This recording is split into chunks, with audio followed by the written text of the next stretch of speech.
Hi everyone, hope everyone is well. This evening I am playing the Battle of Lewes.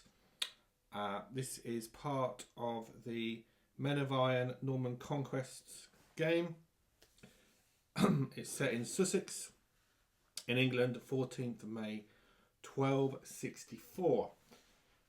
It is one of the slightly larger scenarios. It's still a relatively shortish scenario. It takes about a couple of hours to play according to the battle book. This is the first time I've played this, so it'll be quite interesting to see how it unfolds. We have two armies. We have the English Royalist army, which are the red counters on that side of the map, and this grouping here, just there. They are Edward's, Lord of Chester. And according to the battle book, a bit of historical background, they charged against the opposing army, which is the baronial army. And let me just go through the book. They are these groups here, led by, in terms of the overall leader, is Simon de Montfort, 6th Earl of Leicester, who's just here. And the Royalist army, of course, is Henry III, King of England. What else is there to say? There's a few interesting specific rules to the scenario, mostly around the Royalist mounted men-at-arms impetuous lot, which will predominantly be these counters here. No shield walls. The flight level, so basically the level in which one side sort of crumbles and is declared the loser. The baronials have a slightly higher level than the royalists do. The balance, the battle book says the baronial side is favoured in this battle. That could be simply because of the flight level. So if you wanted to tune that and tailor that to your personal taste, you would be able to do so. I'm going to play this probably over a couple of evenings. I've got a few other things that I need to do this evening, but I certainly want to get a few activations in.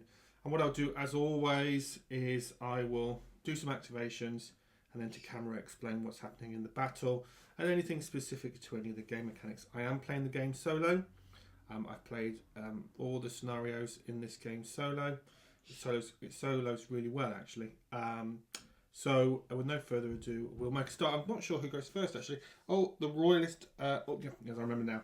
The Royalists go first. And interestingly, you can play sort of a more historical theme where the Royalists go first and Chester's grouping there have to go first. So they've got to charge up this hill. And I'm going to do that and see how that pans out for Edward and his mounted men-at-arms here.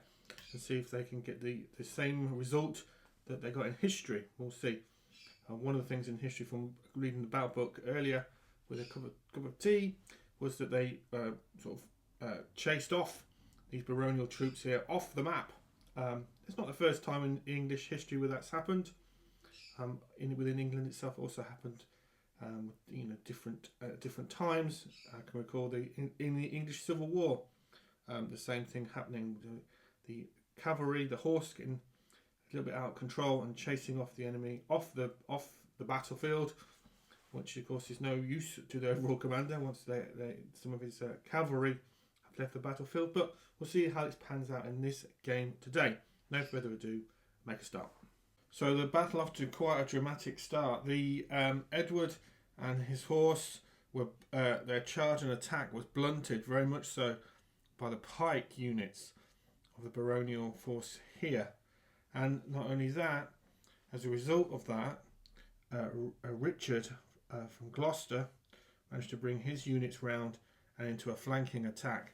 And as a result, Edward's lost a couple of counters. So already the Royalist army off to a bad start in terms of the casualties. The baronial army have also been able to start moving up these formations here in response to the Royalists moving their formations up to the hill here. So I think what I'm going to do, this is one of the advantages of playing the game solo, I'm going to see if the baronial forces can get into a defensive position on this hill, and then we'll have the Royalists try and attack them on the hill.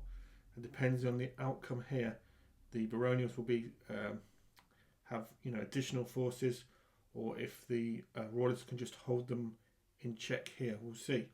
So yeah, the battle is shaping up thematically in quite a few different areas. So still at the top here, Edward and his horse, and he's got some archers there as well, just desperately hanging on here, but being swamped by these two sections here.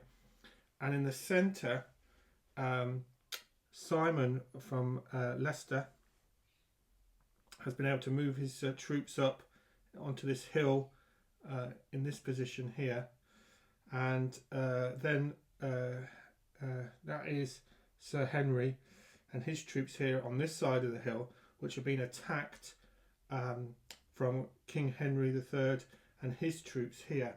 There's already been a bit of backwards and forwards with a few casualties on either side, and then the remaining Royalist troops here, and they're next to activate, so I put the dice there. They're going to move up the hill here. So it's quite an interesting thematic battle taking place. It's easy. It's too difficult to call it at the minute. In terms of the flight points, the Baronials are doing better than the Royalists. So be interesting to see how this shapes up. However, Baronials should be able to, hopefully, from their point of view, make short work of this grouping here. It's if they can hold off the Royalists on this side of the hill, they could become swamped by the Royalists.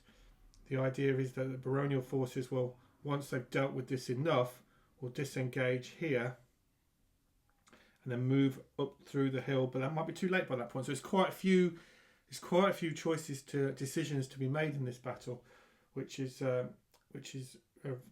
battle's a really engaging battle for sure. And there's lots of things I've chosen to do that if I was to play it again, I might do it in a different way, which is very, very good. So yeah, we'll do some more activations, see how we get on. So as you can see here, we've got the Royalists now started to move around the hill, trying to encircle the baronial armed forces here, but they attempted to break through here, the Royalists that is, and baronial forces managed to push them back.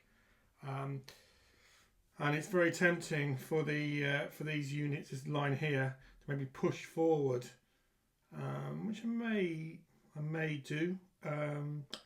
This side, everyone's sort of reformed, ready to have another crack at it. But I think with Richard from Gloucester, I think his group here are going to move across the map here towards the south sort of side, and see if they can bolster this flank here with leaving Nicholas to be able to contend with Edward here. So yeah, battle shaping up really well.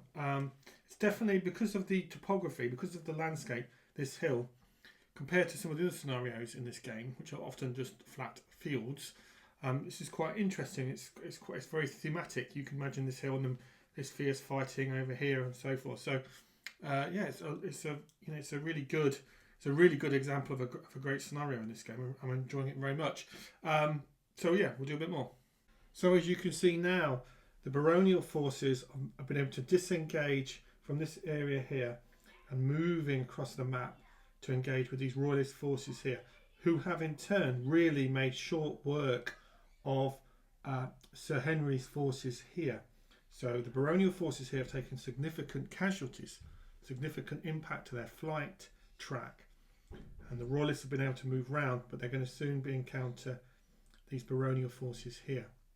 Pretty much even Stevens actually on this side of the map. So Edward's horse, and he's got a unit of archers there as well, been able to hold on to that side of the map. Not really been able to be terribly effective though against the baronial forces.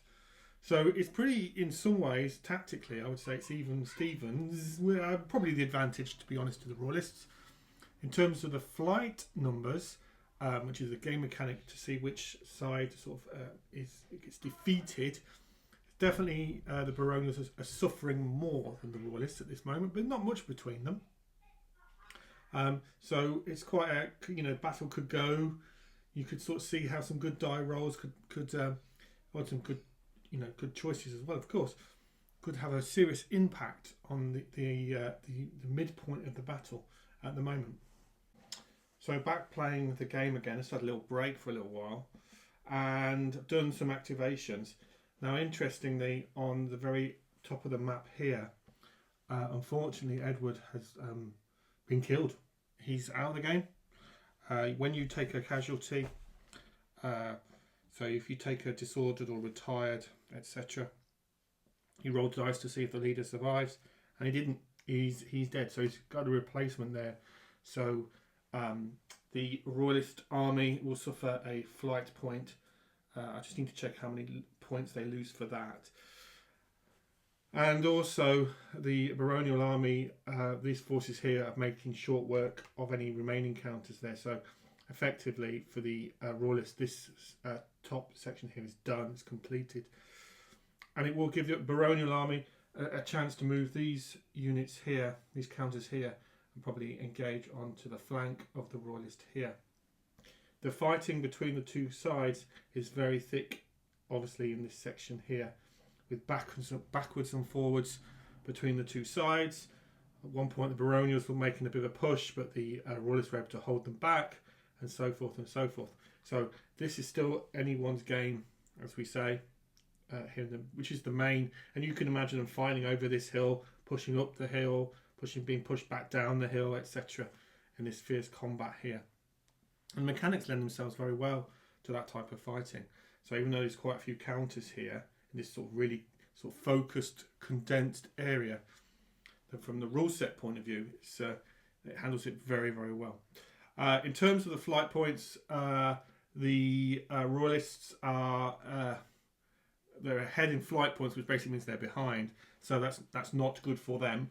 Looking at the limits there, let me just check on the rules. So the Royalists have a lower flight point threshold than the baronials do, which basically means if the red counters, the Royalists, lose too many more at the rate in which they are doing so, the baronial forces will win in today's battle.